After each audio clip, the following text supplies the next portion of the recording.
What's up everybody? GenExDividendInvestor here. I love that opening quote. I thought that in this video it would be useful to share that even though my $1.5 million dividend portfolio is down about 8% from its all-time highs, my dividend income is up over 13% from where it was a year ago, simply due to my drip and dividend raises. I love the fact that the market can be up or down, but my dividend income almost always just keeps going up. It's also neat to see that due to the low beta in my portfolio, I'm down less than the Dow, which is down around 15% from its peak. These videos take a lot of time and energy for me to plan, research, and create, so I'd appreciate it if you take a moment to obliterate that thumbs up button. It's a simple way you can thank me. Now, as some of you who've watched my stock reveal videos know, I alluded to a crazy story about why I recently sold all of my stocks and then quickly rebought them, stocks I had previously held on to since the 90s.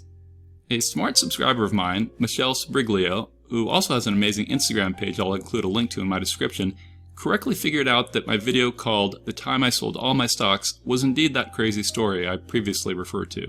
After I show you my portfolio that I've built up over 25 years, I'll then bring you quickly up to speed on who I am, how I made my money, why I created my YouTube channel, and a variety of other things that people recurringly ask me who haven't watched all my videos. So now let's jump into my portfolio, and then I'll share that information about me. Alright, let's jump into my spreadsheet. You can see it's all red due to the lovely day in the market today. Let me zoom in so you can see it. So basically I have 25 positions in here. I have them sorted by the largest portfolio value to the smallest. So we've got the ticker, the logo. This is a summary view of all my accounts. You can dive into individual ones.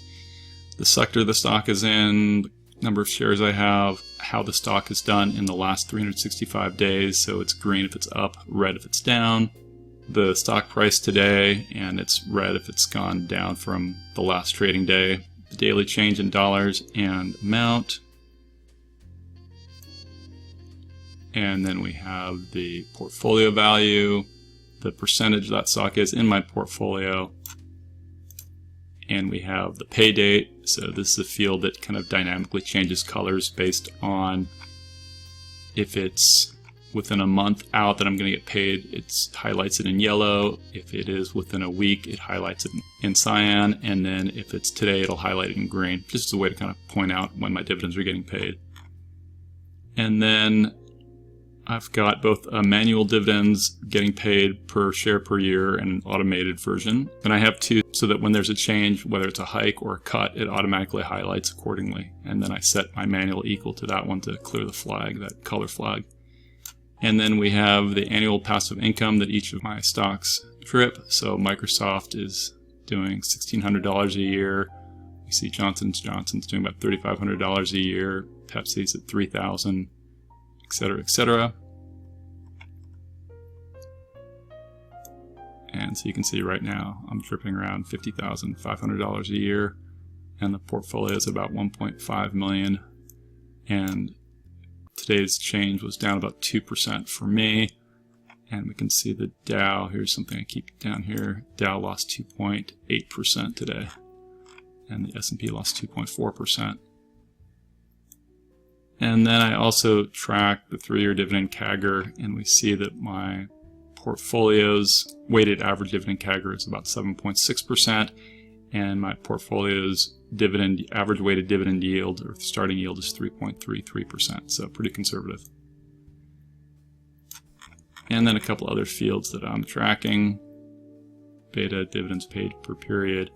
And then this right here is a dividend calendar that's dynamically created, and it highlights the month in cyan, so you can see it's anticipating that I'll get paid around $7,000 in dividends this month, and then in a few days it'll automatically highlight July.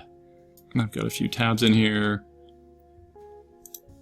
This is where I track my dividends that have come in month over month. So here we are in June, and we can see so far in June I've gotten $5,800 in dividends, and so there's a little bit more still coming. And then we can see each of these is just a month, so this is kind of a year-to-date view. So for example, if you want to look at realty income, that's this row right here. So in April it's $294, May $295, and then in June $296 got dripped. So just a kind of a nice gradual increase, whereas these other ones are quarterly, which is why you see a bigger space here. So Kimberly-Clark paid out in April, and then before that it paid out in January. And then this is just a gauge that's tracking. I'm at about $50,500 with a goal of $100,000 a year of dividend income, so that's what that gauge represents. And then if we go, and I kind of zoom out a bit to make this more consumable for me on a desktop, this is a view of how my portfolio is categorized by the sector. So you can see info technology is about 20% of my portfolio, healthcare is around 12%, consumer staples, food, beverages about 11%, consumer staples, household goods about 14%, utilities are 9%, industrials 9%, real estate's about 5%, consumer discretionary 8.6%, communication services 4.7%, energy is 3.5%, and financials are 2.5%. And then here we have it also organized by the amount of passive income that's being generated per sector. So as an example, utilities here generates 13.6% of my income, even though up here we saw that it's only 9% of my portfolio, which implies it has a higher yield. And then right here, these are kind of fun.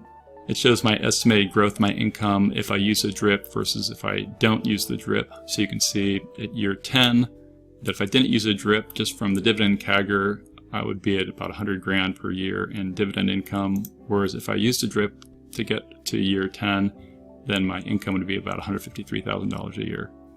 And this kind of gets modeled out for 35 years for fun, just to see how the dividends will grow, 34 years.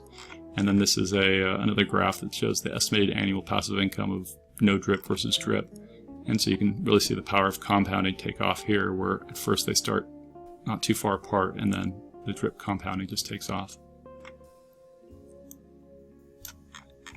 And here we can see all of my positions a little bit easier. So Microsoft, and then we have Apple, Johnson & Johnson, Pepsi, Procter & Gamble, Duke, 3M, Kimberly-Clark, Realty Income, McDonald's, Coca-Cola, AT&T, Southern Company, Colgate-Palmolive, AbbVie, ExxonMobil, Leggett & Platt, Caterpillar, Home Depot, Starbucks, Goldman Sachs, Travelers, Chevron, Pfizer, and Disney.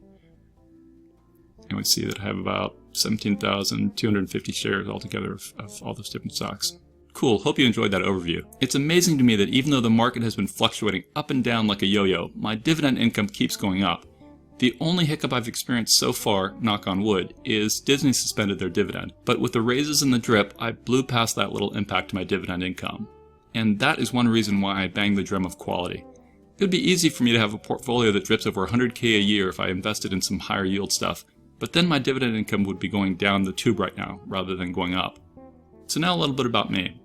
I'm in my 40s and have been investing in the stock market for over 25 years, and I started investing at age 21 at my first job as a programmer after I graduated with my bachelor's in mathematics and computer science from Carnegie Mellon University. I started investing because a coworker I respected suggested I start, and because all of our teammates talked about stocks during our lunch breaks, so I did it really more as a social thing, not because I was thinking about my future. In fact, my dad had always said the stock market was like gambling, so I ignored that counsel and jumped in. I'm now married and have 2 kids, and I live on the West Coast, but not California, and I don't give out specifics of my name, where I live, or specific details about my family. Why is that? Well, number one is that I have a decently sized portfolio that I share on YouTube, so that has brought its own share of people trying to scam me, and them not knowing exactly who I am or where I live has been a blessing. Number 2 is because I'm very careful of my children's safety, so I don't like to broadcast my wealth to ensure that it isn't used in any way that could negatively impact anyone in my family. In fact, none of my relatives or friends know that I'm a multimillionaire, and none of them know that I'm doing this YouTube channel. Number 3 is that being a bit private enables me to open up on very intimate things that I otherwise wouldn't talk about. For example, I told the story about a relative who scammed me out of $150,000 and how that taught me that you always create contracts when money's on the line, even amongst friends or relatives. I chose to keep that relationship with the relative rather than fight them over the money, but if they knew I'd shared this info publicly, it would end the relationship. Number 4, it enables me to share details about my health that I otherwise wouldn't feel comfortable sharing publicly.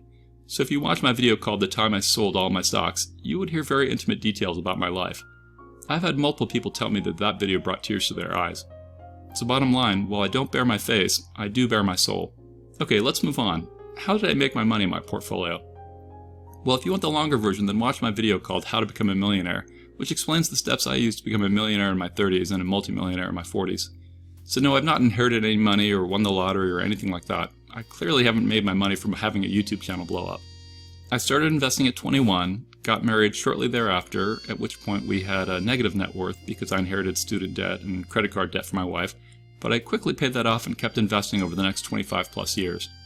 So my money has come from my career as a programmer and then as a leader of technologists, as well as from investing in the stock market and from real estate investing. At one point I was so into the stock market that I actually started an investing company with a few other friends, although it was really just an investing club that was formalized as an LLC. In terms of real estate, I've invested in single-family residential homes, in apartments, and in triple net lease commercial real estate, with triple net lease being my favorite as it was the most passive with the least stress.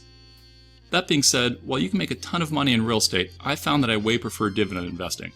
Why?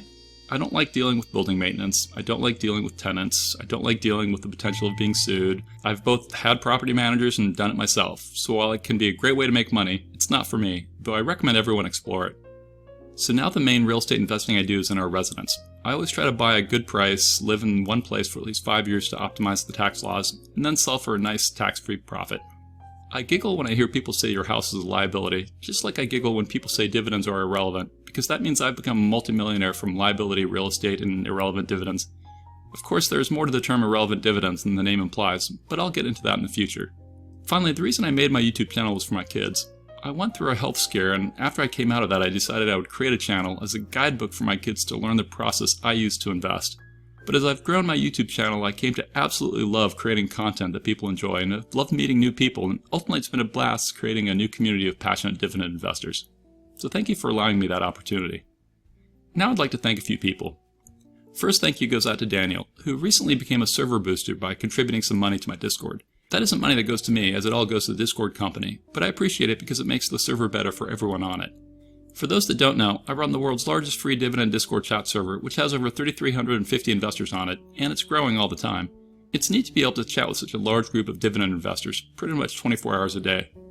That means Daniel's contribution goes towards more functionality for everyone on the server, such as more emojis, better audio and video streaming capability, and a slew of other perks. I'd also like to thank a couple new Patreon champions, because I appreciate them so much. First we have Dan at Ethos Investing, who just started a new YouTube channel, so show him some love and check him out. I'll include a link to his channel in my description below. Dan is a smart investor who is a former Division I track and field athlete and has an MBA with a specialization in finance. Next we have Matt. Matt is a super great guy who works in the energy industry and is currently stationed in Trinidad and Tobago, but recently found out he should be heading back home to Houston. Matt has a YouTube channel and is single and ready to mingle. So if you are a lady living around Houston and you're looking for a nice young man whose head's on straight, then consider Matt Money. Or consider checking out his channel. I'm sure he'd appreciate that too. I'd also like to thank Erosis. It's been cool chatting with him. He recently shared an interesting video to me called The Infinite Banking Concept, which seems to be how you can use dividends and life insurance to become your own bank. A pretty fascinating concept I want to dig into more. Thank you so much for watching all the way to the end. Please consider liking my video and I'll chat with you again real soon. I am not a financial advisor, and these videos are for entertainment, inspiration, and educational purposes only. Investing of any kind involves risk. I am only sharing my opinion with no guarantee of gains or losses on investments.